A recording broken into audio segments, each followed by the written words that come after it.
Elon Musk dikabarkan membuka lowongan pekerjaan. Ya, tapi lowongan ini bukan untuk di perusahaan SpaceX atau Tesla, melainkan di perusahaan neuroteknologi milik Elon Musk, Neuralink. Lowongan yang dibuka adalah untuk posisi direktur uji klinis. Posisi ini tugasnya membantu perusahaan menguji implan otak pada manusia. Implan itu dibuat untuk memecahkan sejumlah masalah neurologis, mulai dari kehilangan memori hingga kecanduan. Sejak muncul pada 2017, perusahaan milik Elon Musk ini hanya mendemonstrasikan implan otaknya pada babi dan monyet dan belum pernah ke manusia. Jika berhasil, maka Neuralink akan mendapatkan persetujuan Food and Drug Administration atau FDA agar implan itu bisa digunakan secara medis.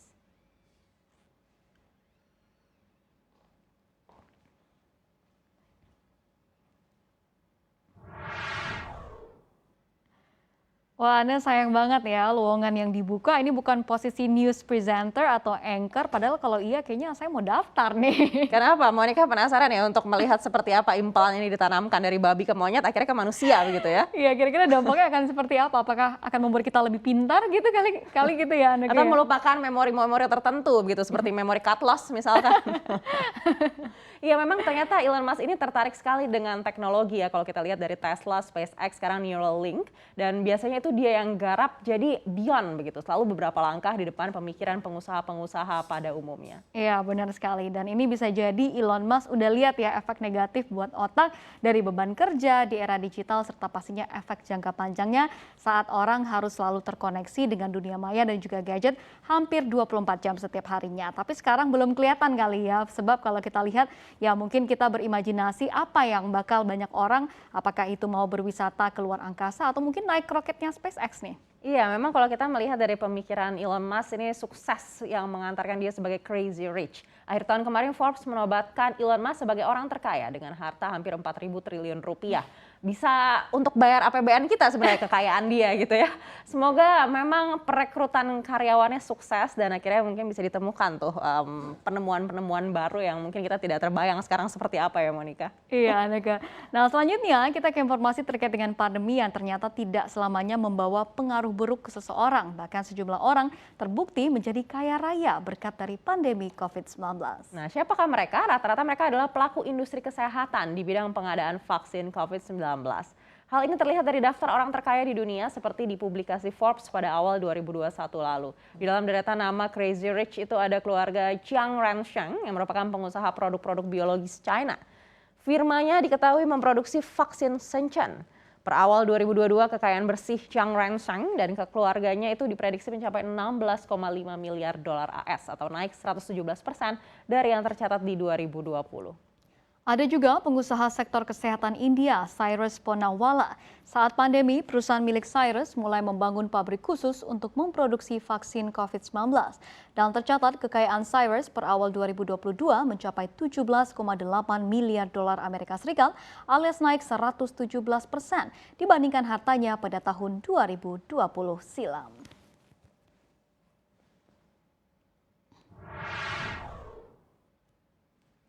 Iya, Mon, ini mungkin yang dinamakan oleh kemampuan menangkap peluang atau justru malah ada teori lagi di belakangnya nih ya. Ini menjadikan pertanyaan-pertanyaan begitu ya. Karena orang-orang kayak ini jualan vaksin. Kalau tahu tahun 2022 masih wajib pakai masker, sepertinya tahun 2020 kita juga sudah siap-siap untuk jualan masker begitu ya. Iya benar sekali, dan juga kalau kita lihat kenaikan jumlah hartanya ini kan fantastis ya, karena memang 2 kali lipat atau lebih dari 100%.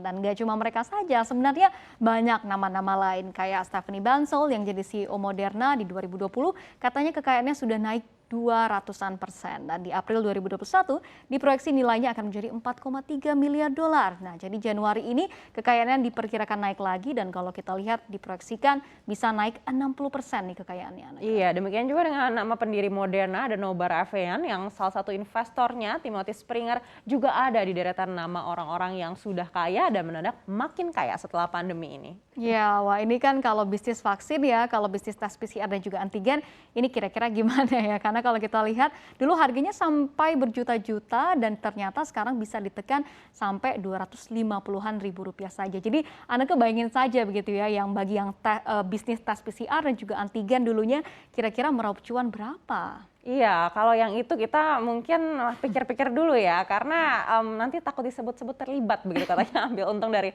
bisnis tes PCR begitu. Dan memang saya sempat berpikir juga sih bagaimana kalau mereka ternyata sudah membeli dengan harga yang dulu, tapi sekarang harganya dipaksa harus turun. Itu kan artinya rugi juga begitu ya, Mon? Tapi kalau kita lihat untuk pastinya untuk memproduksi tes itu katanya juga tidak mahal ya sebenarnya. Jadi ya kita belum tahu juga sebenarnya cost untuk memproduksinya itu kira-kira ada di kisaran berapa. Nah. Iya, betul sekali. Kita beralih ke informasi lainnya. Di 2021 disebut tahun pemulihan ekonomi. Ada yang berhasil pulih, tapi banyak juga yang masih terseok-seok. Nah, menariknya salah satu yang sudah berhasil pulih justru perusahaan induk barang mewah LVMH yang berhasil membukukan rekor penjualan dan laba bersih di tahun 2021. Perusahaan yang menaungi merek fashion Louis Vuitton, Fendi, Christian Dior, Givenchy hingga Celine ini mencatat rekor pendapatan 64,2 miliar euro atau sekitar 1.027 triliun rupiah pada tahun 2021. Jumlah ini meningkat 44% dibandingkan pendapatan 2020. Laba bersihnya justru lebih bombastis. LVMH meraih laba bersih mencapai 12 miliar euro atau 192 triliun rupiah. Angka ini meningkat 156% dari 2020, bahkan naik 68% dari perolehan di 2019 saat pandemi belum terjadi.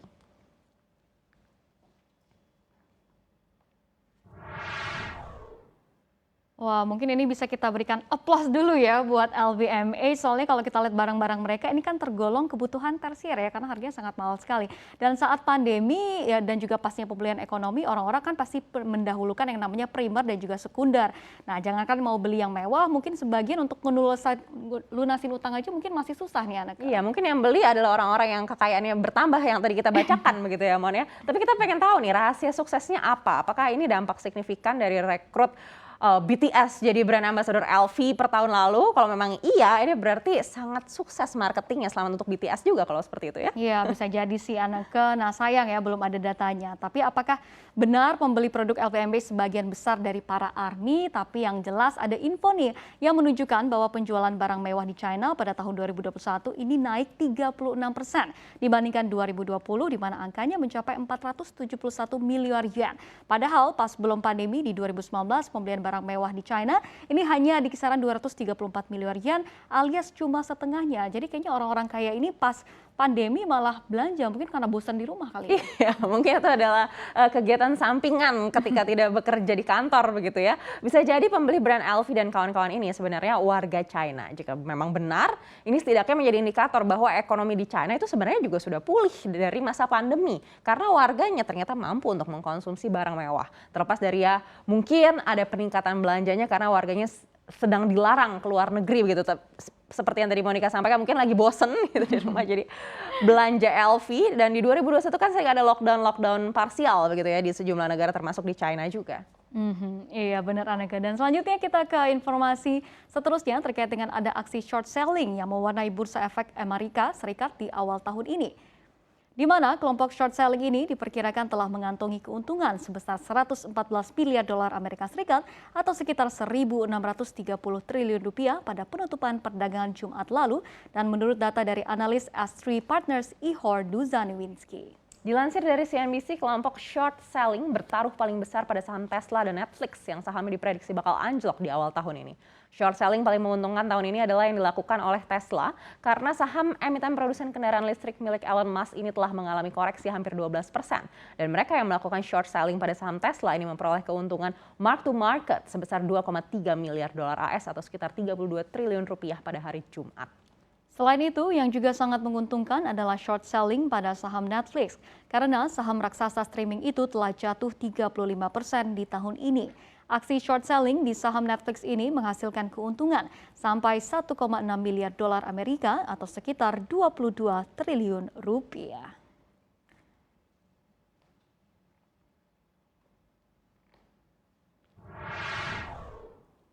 Wah, Monica, 1.600 triliun rupiah. Ini kira-kira hampir seperlimanya kapitalisasi pasar di Bursa Efek Indonesia. Memang pelaku short selling ini mencari keuntungan dengan mengantisipasi penurunan nilai saham ya, tapi saya tidak menyangka kalau jumlahnya bisa sebesar itu. Iya, dan mereka meminjam saham dan juga menjual saham pinjaman ini kepada pembeli yang bersedia untuk membayar harga pasar.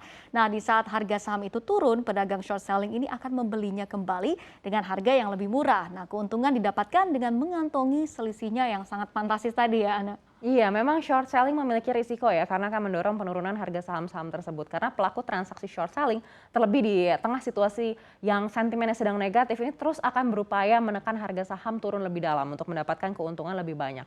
Akibatnya, pasar saham menjadi semakin turun. Ya, dan juga ini terlihat juga ya dari pergerakan bursa saham Amerika yang sudah terkoreksi cukup dalam nih sejak awal tahun. Bahkan kalau kita lihat Nasdaq sudah terkoreksi 12% dan S&P 500 ini juga koreksinya sudah mencapai 8%-an, Anneke. Iya, itu mungkin alasannya kenapa di IHSG belum ada ya diperbolehkan short selling seperti ini begitu ya, meskipun dalam prakteknya sih sebenarnya ada saja.